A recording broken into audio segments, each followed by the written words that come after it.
Hi friends, this is our third lecture on complex number.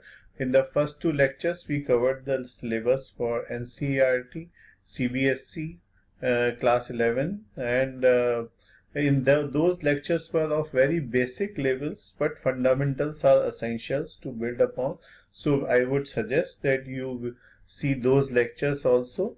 But this lecture is meant specifically for students who are preparing for IIT JEE, and it assumes basic knowledge of complex number. There is one index lecture, this lecture number 12405, which you can see at Exxamm.com/12405.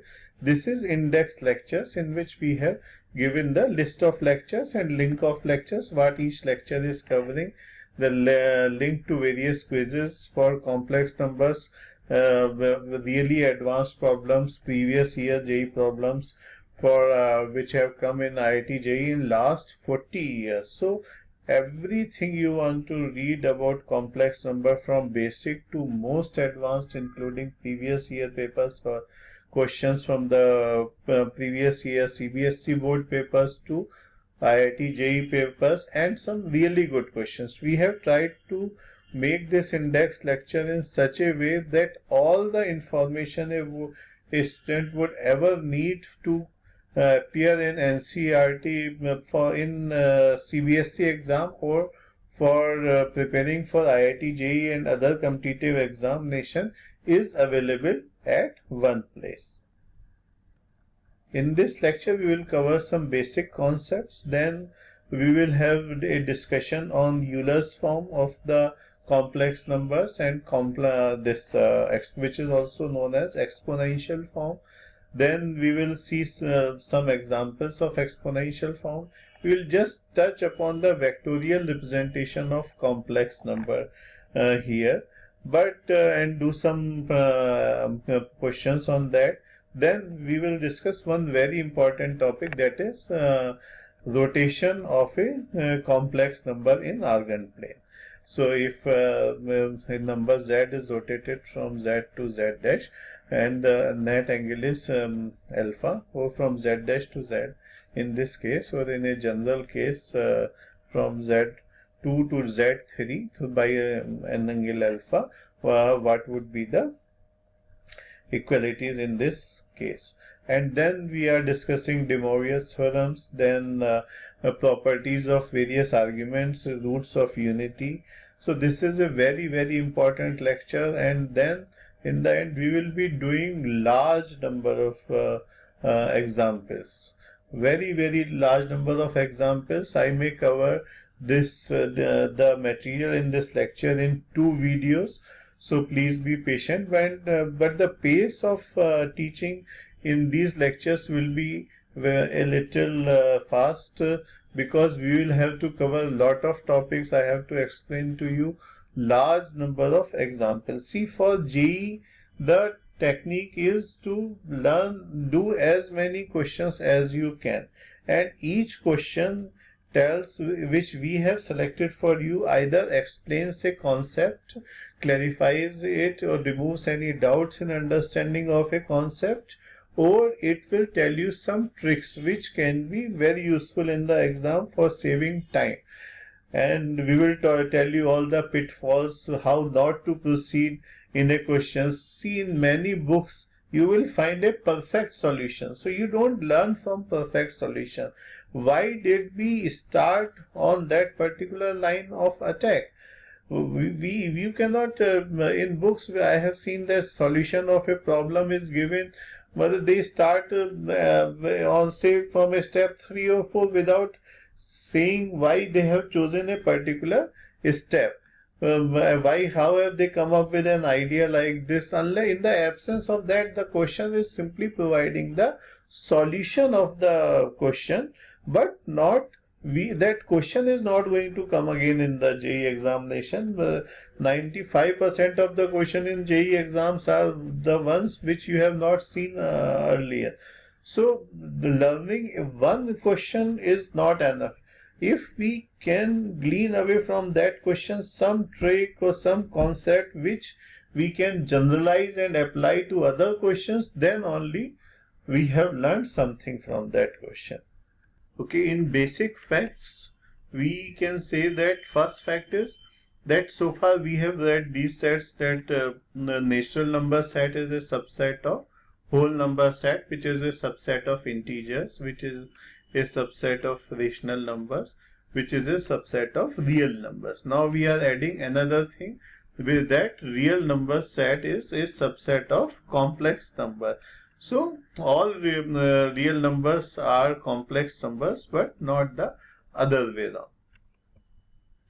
Now here is very important thing. In some questions we may, while working very fast, we may do this error, that root of -3 is equal to, into multiplied by root of -4 is not equal to root of -3 into -4, because for this equity to hold, root of a into root of b is equal to root of ab, the one of the values of a and b should be non-negative, but as in this case both the values are negative, so this is not equal. It is obvious this is equal to minus I, this is I root 3, I root 4, so it is I square root 12, that is minus root 12, and this one is equal to root 12, so these two cannot be equal.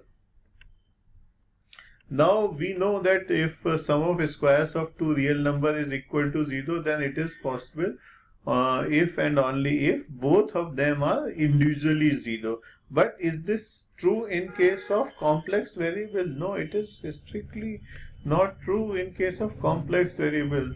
Z is 1 square plus Z2 square is equal to 0 does not mean that Z1 is equal to 0 or Z2 is equal to 0 for all Z1, Z2 equal element of complex number. In some case, yes, it may be, but not in all cases. So there is very simple example. If we take Z1 is equal to 1 plus I whole square plus 1 minus I whole square, that is Z1 is equal to 1 plus I and Z2 is equal to 1 minus I, and we add the square of these two numbers and we say that it is equal to 0, because if we check that it is 1 plus 1 minus 1 plus 2i, and this is equal to 1 minus 1 minus 2i, so this is equal to 0.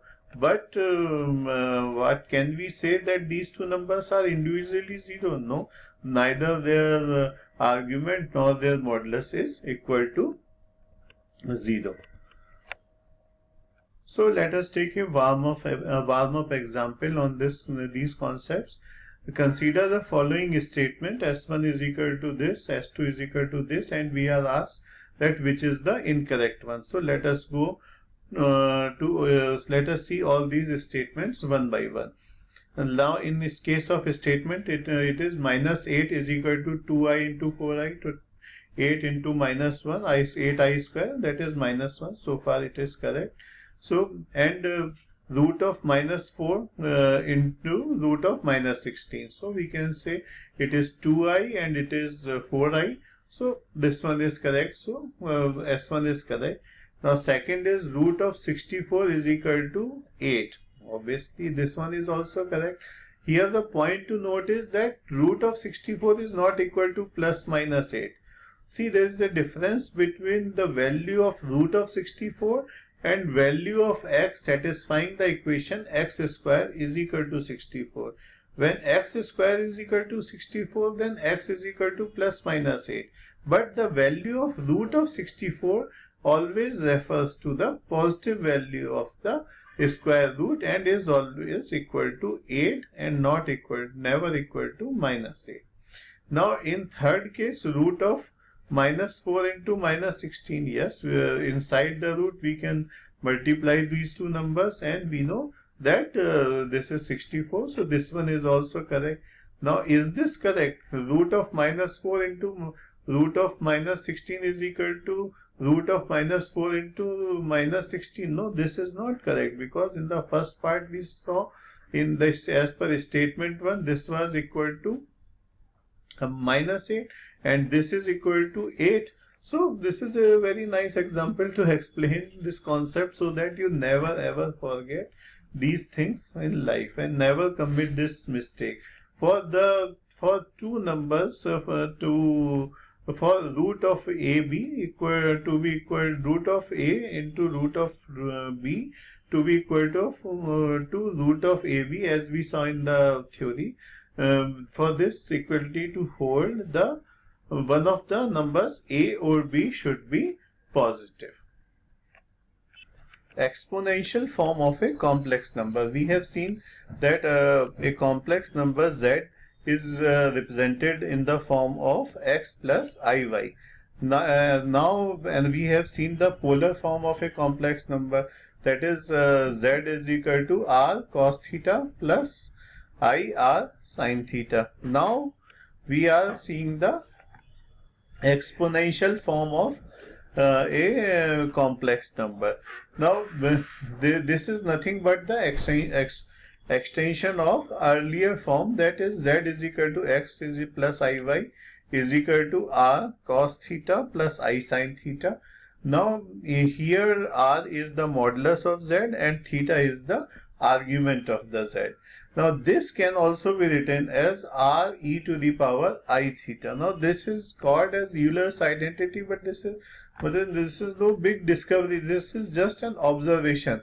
If you expand e to the power I theta using e to the power x formula, then what do you get? E to the power I theta is equal to 1 plus I theta upon factorial 1 plus I square theta square upon factorial 2. And if you substitute I square as minus 1 and I to the power 4 as 1, then and separate the real and imaginary part, you will see that the sum of the imaginary part is nothing but the expansion of sine theta, and sum of the real part is nothing but the expansion of cos theta. So this Z is equal to r cos theta plus I sin theta, where it is also equal to r e to the power I theta. Now we have got three forms. Z is equal to x plus I y, Z is equal to r cos theta plus I r sin theta, and Z is equal to r to the power r e to the power I theta. Now in exam, when a question comes, we should not mechanically start putting Z is equal to x plus iy. There are some questions that in which if you put Z is equal to x plus iy, you will not get the solution easily, if at all you get the solution. So just pause for a second and think that which of these three forms I should use in the examination. Now here Z is equal to r e to the power I theta is the exponential form of a complex number. Further, if r is here, r is the modulus of Z and theta is the amplitude of Z. Now if we put r is equal to 1, that if we assume that the modulus of Z is equal to 1, then what do we get? Modulus of Z is equal to modulus of e to the power I theta is equal to 1. So modulus of e to the power I theta, that is the modulus of cos theta plus I sin theta, that is equal to cos square theta plus sin square theta is equal to 1. So this is obvious, but in exam we have to just keep in mind that modulus of e to the power I theta is equal to 1 irrespective of the value of theta. Now what is the value of Z bar? Z bar is equal to e to the power minus I theta in Euler's form. So and because it is equal to cos theta minus I sin theta, if we take this minus side inside, we will get e to the power minus I theta. So cos theta plus I sin theta is equal to e to the power I theta. Now if we replace I with minus I, we get the value of e to the power minus I theta as cos theta minus I sin theta for all values of theta. So adding them together, we get the value of e to the power I theta plus e to the power minus I theta is equal to 2 cos theta. So from this we get the value of cos theta in terms of e to the power I theta and e to the power minus I theta. Similarly, we get so value of sine theta is equal to e to the power I theta minus e to the power minus I theta divided by 2. Now this has been given in most of the books, but what if we are taking two complex numbers of unimodular complex numbers with different argument theta and phi, then e to the power I theta plus e to the power I phi is equal to e to the power I theta plus phi by 2 dot 2 cos theta minus phi by 2. In this case, what would be the value of e to the power I theta plus e to the power I 5 phi? So the value would be equal to e to the power I theta plus phi by 2 dot 2 cos theta minus phi by 2. How do we get it? We just expand it, cos theta plus I sin theta, and expand this as well, cos phi plus I sin phi, and take the real part separately and imaginary part separately. Cos theta plus cos phi, we use those formulas, and finally we end up with this nice form. Now what is the modulus of e to the power I theta plus I phi? Modulus is modulus of this into modulus of this. Now modulus of this is equal to 1, so the modulus of this is equal to 2 modulus of cos theta minus phi by 2. We are taking modulus of cos because it may be negative. Now what would be the argument of this? Argument would be e to the power I theta. Argument of e to the power I theta plus e to the power I phi. This should be lower. It would be theta plus phi by 2, because this is the argument. This is only giving the modulus, and this argument would be decided on the basis of this. So argument of this would be theta plus phi by 2. Now what would be the modulus and argument and the value of e to the power I theta plus minus e to the power I phi? Similarly, by expanding these and adding and manipulating, we will get the value to be e to the power I theta plus phi by 2 dot 2I sin theta minus phi by 2. So now the modulus would be 2 sin theta minus phi by 2, and modulus sign would come here. But what would be the argument of this number? Argument would not be theta plus phi by 2 because of the presence of this I. So I will add another pi by 2. So it would be theta plus phi by 2 plus pi by 2. So these results I want you to remember, because these are really helpful in questions. Even if you don't remember these results, you should keep in mind how we got them.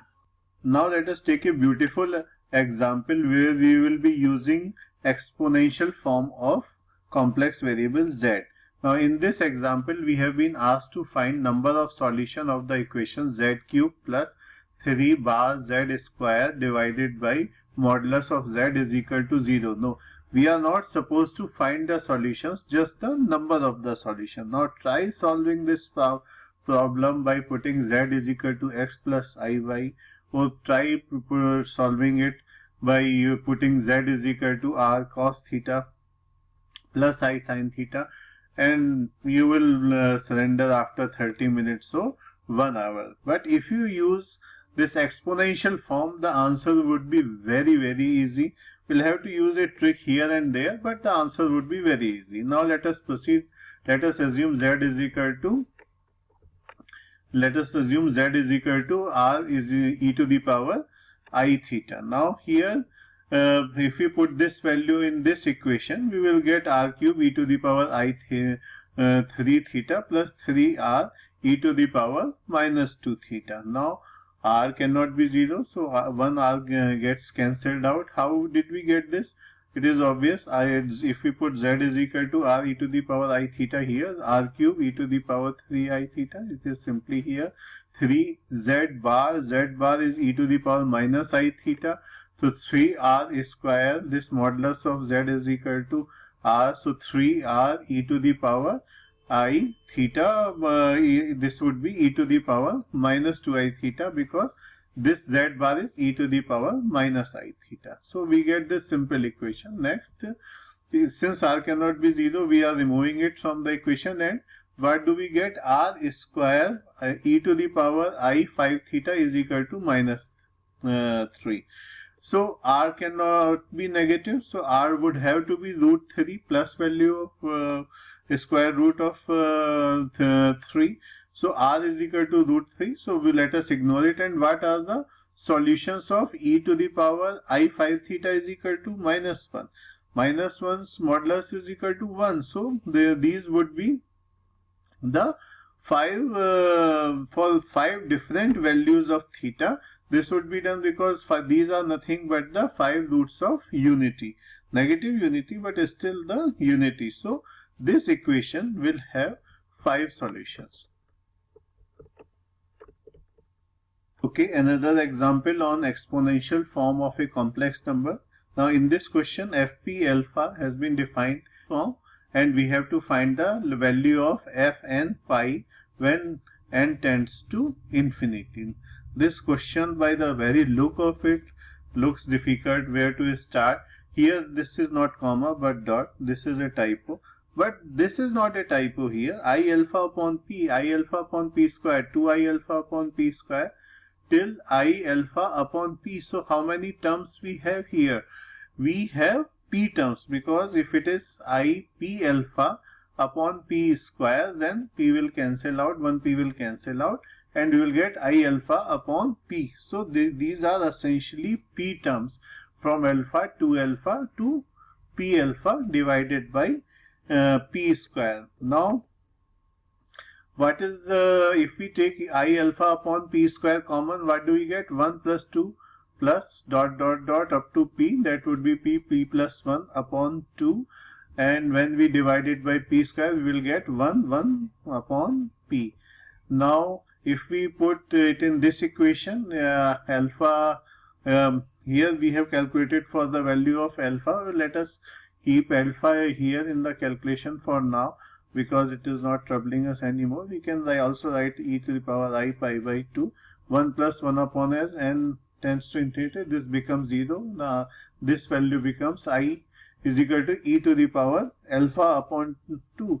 What is the modulus of this number, e to the power I alpha upon 2? We had earlier explained that e to the power I theta for all values of theta is equal to 1. So this answer would be 1 here.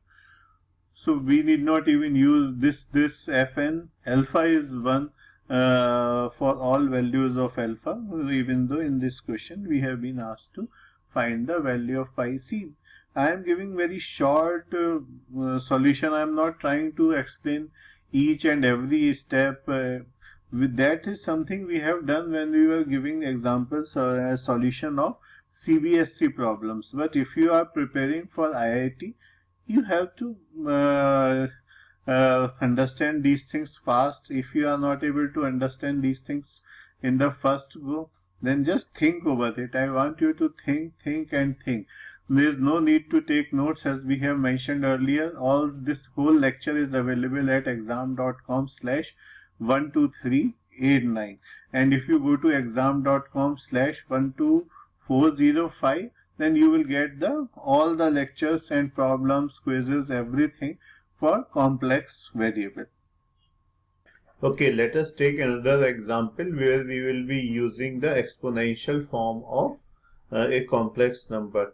Now in this question, modulus of z has been given as 1. Another thing that has been given is a relation that argument of z plus z omega is equal to pi by 2. Here omega is the one of the argument of z is pi by 6.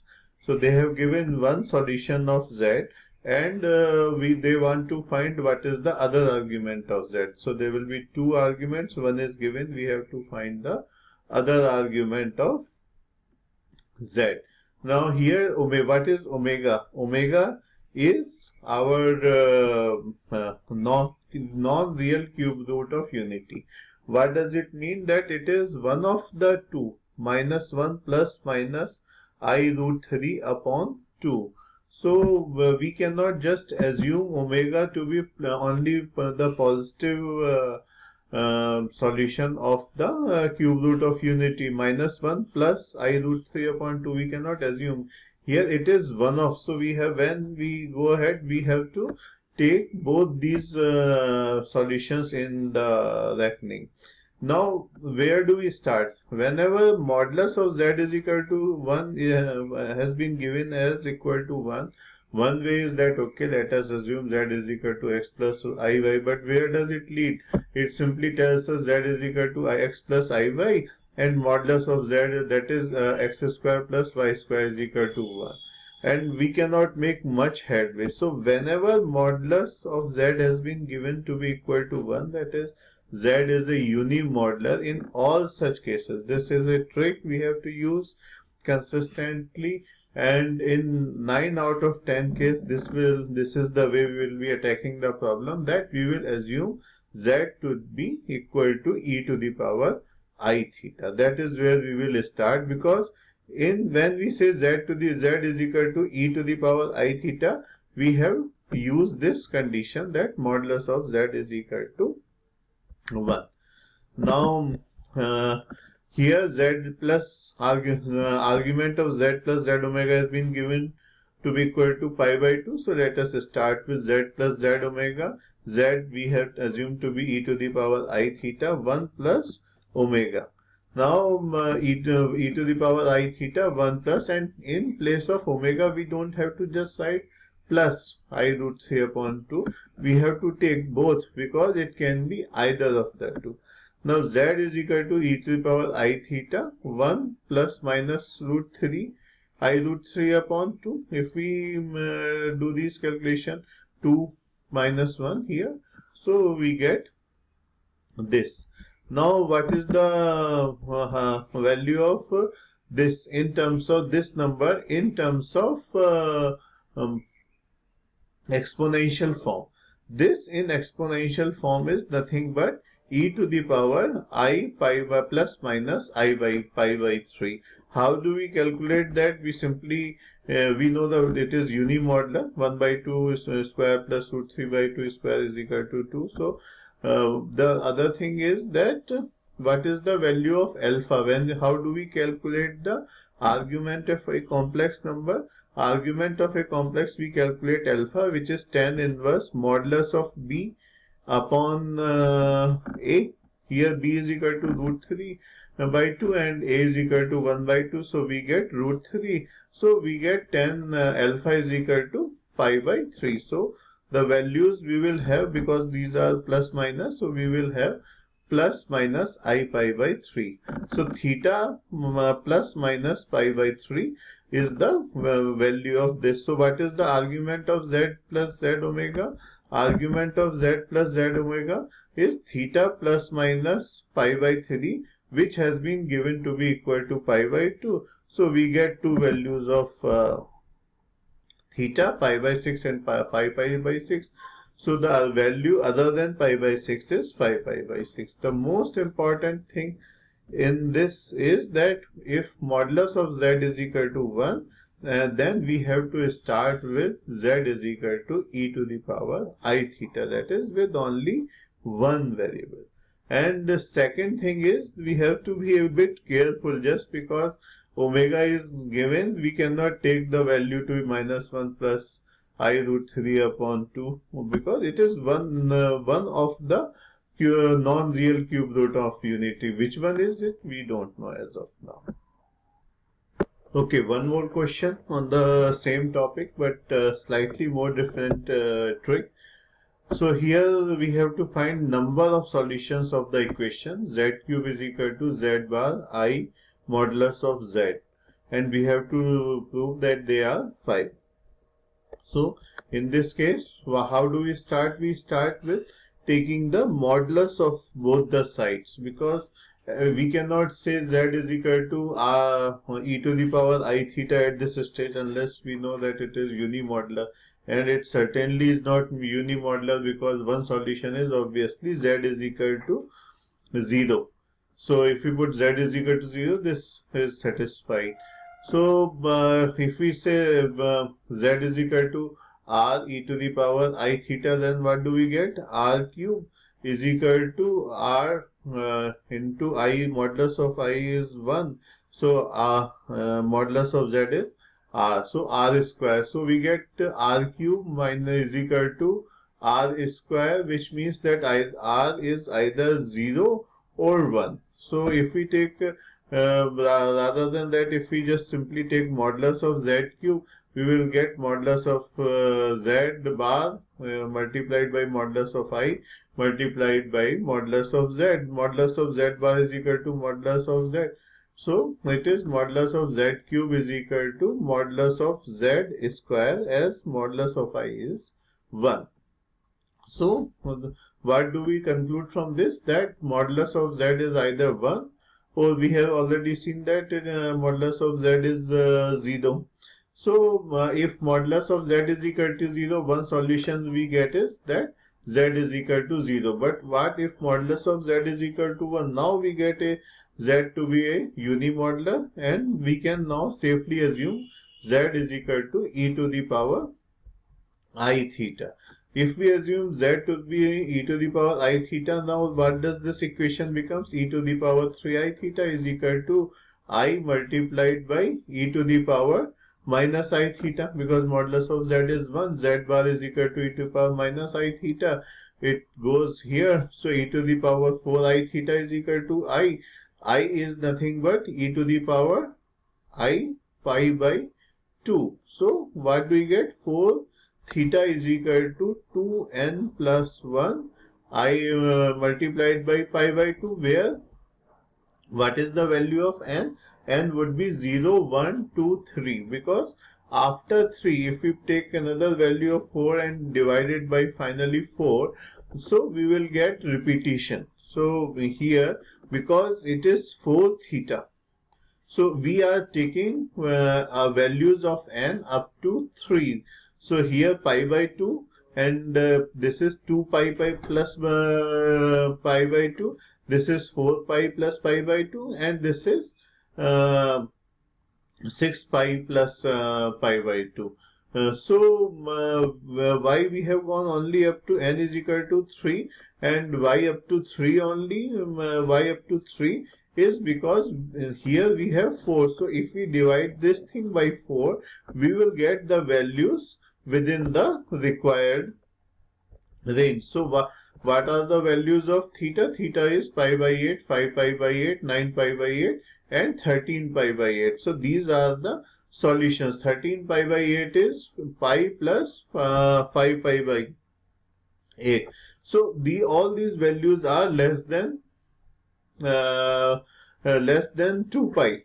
Now if we take, say, had taken another value and said added 17 pi by 2, then what would be this? 17 pi by 8. 17 pi by 8 is 17 pi by 8 would be 2 pi plus pi by 8. So then we get this same value here, pi by 8, because 2 pi by 8 plus pi by 8 is same as pi by 8. So that is why we, whenever as we will see, in case when we are finding the nth root of unity or cube root of unity, we will depending upon this number, this 4 here, we will take the values of n to be between 0, 1, 2, 3. That means 4 values of n.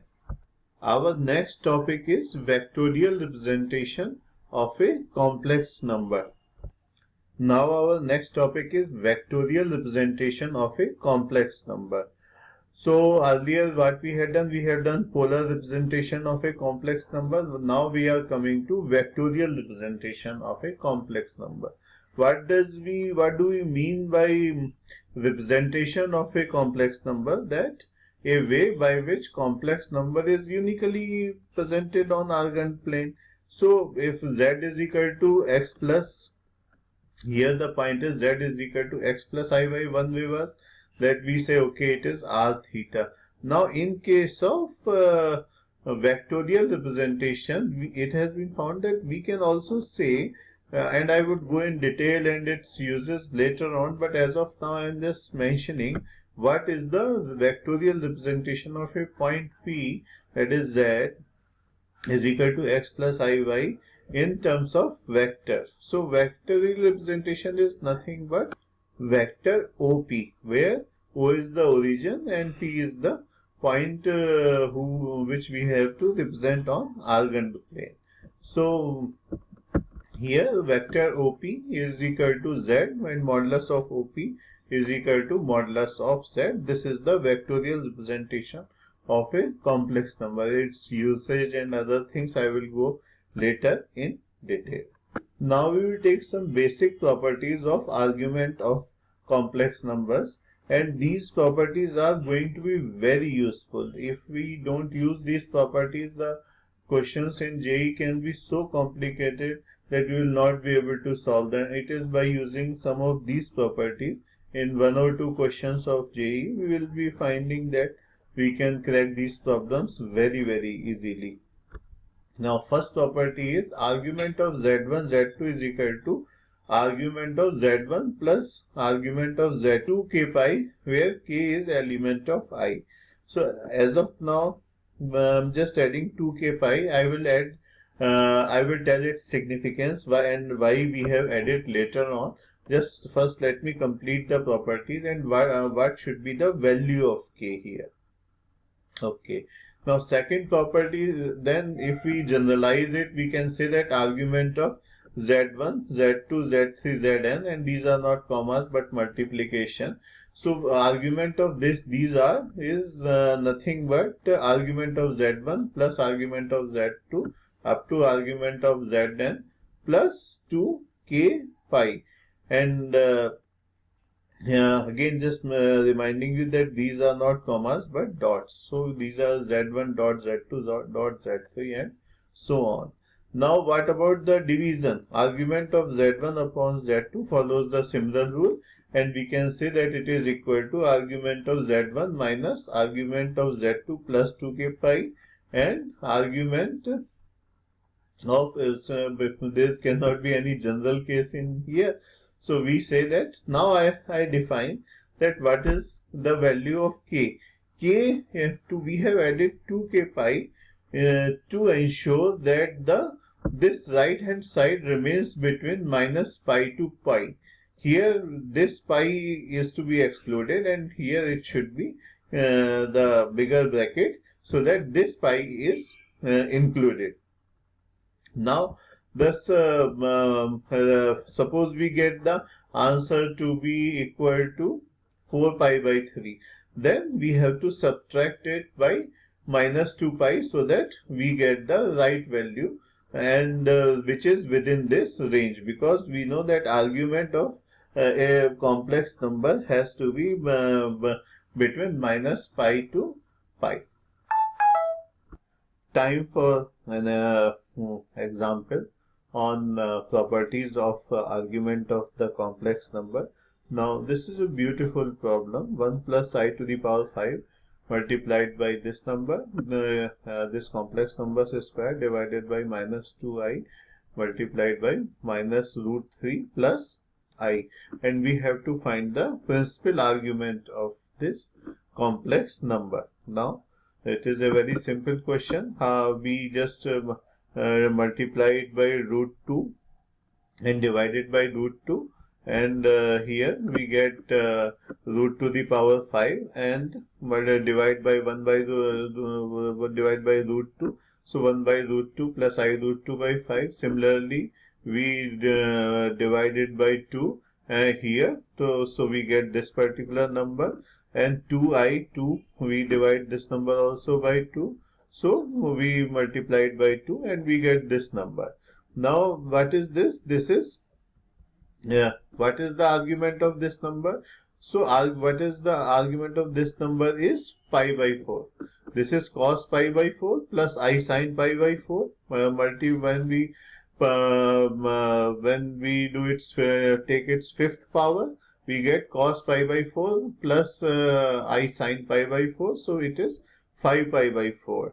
Then what is the argument of this number? It is 2 and this is pi by 3, cos pi by 3 plus I sin pi by 3. When we square it, we get 2 pi by 3. So 5 pi by 4 plus 5 plus 2 pi by 3, and then minus I is pi by 2, we know that, and so it is minus pi by 2, and this is pi by cos pi by 6 plus I sin pi by 6. So here it would be minus pi by 6 cos minus pi by 6 minus plus I sin minus pi by 6. So it would be minus pi by 6, and when we put another minus sign, we will get pi by 6. We have used the properties argument of z1 z2 is equal to argument of z1 plus z2, and argument of z1 upon z2 is equal to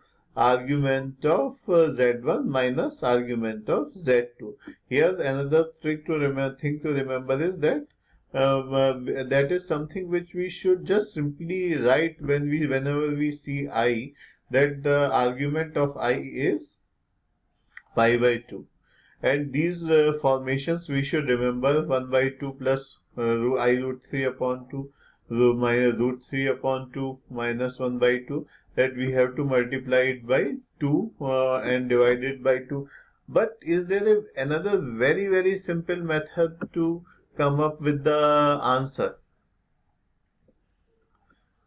So I want you to just pause and think and see that what is the here we have tried to multiply by root 2, and here by multiply and divide by 2. But rather than doing this all this jugglery and thinking, we can just mechanically write the argument of this number. It is 1 plus I. What is the argument of 1 plus I?